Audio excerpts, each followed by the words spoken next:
kanilang pamumuhay.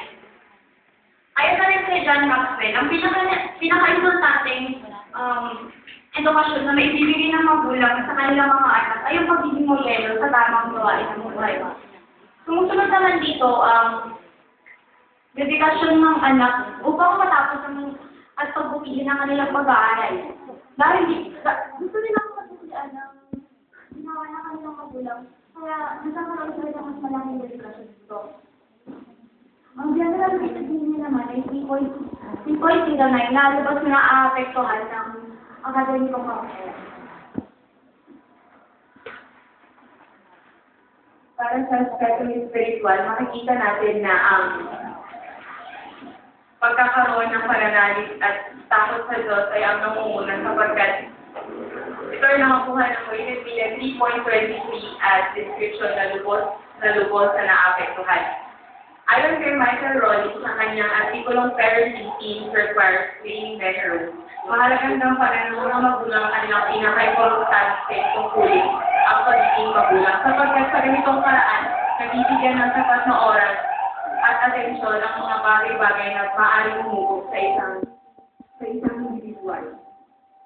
At sa kabuang general weighted mean sa aspect of spiritual ay 3.05 na may description na lubos na apektuhan at interpretasyon na naka-apekto at signifikante ang influensya ng magulang sa aspektong spiritual sa isang adolescent.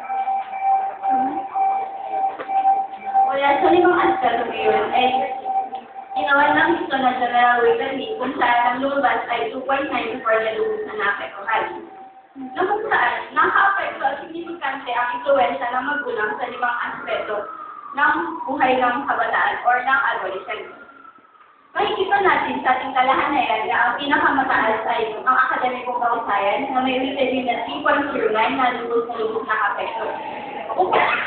Ayon sa alam ni Jerome Hagan, isang psikolohiya sa Amerika, ang pagkatuto ng isang bata ay nagsisimula sa kanilang magulang, sa kanilang tahanan, kung saan ang kanilang magulang ang titignan nilang unang guro. Ang aming conclusion ay, ang pagbabay ng mga magulang sa kanilang mga anak ay kinakailangan ng isang bata tungo sa mas epektibong pagkatuto sa buhay at mas mabuting pagbuo ng pagkatao ng isang tao.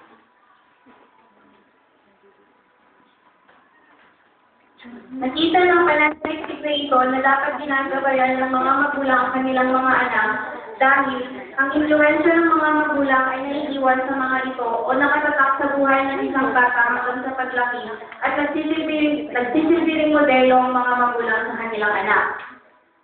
Makabubuting sukatin din ng respondenteng hindi kapiling ang kanilang mga magulang upang lubusang makita ang kahalagahan ng direktang paggabay ng magulang sa kanilang anak. Ito po ang kabuuan ng aming pananaliksik na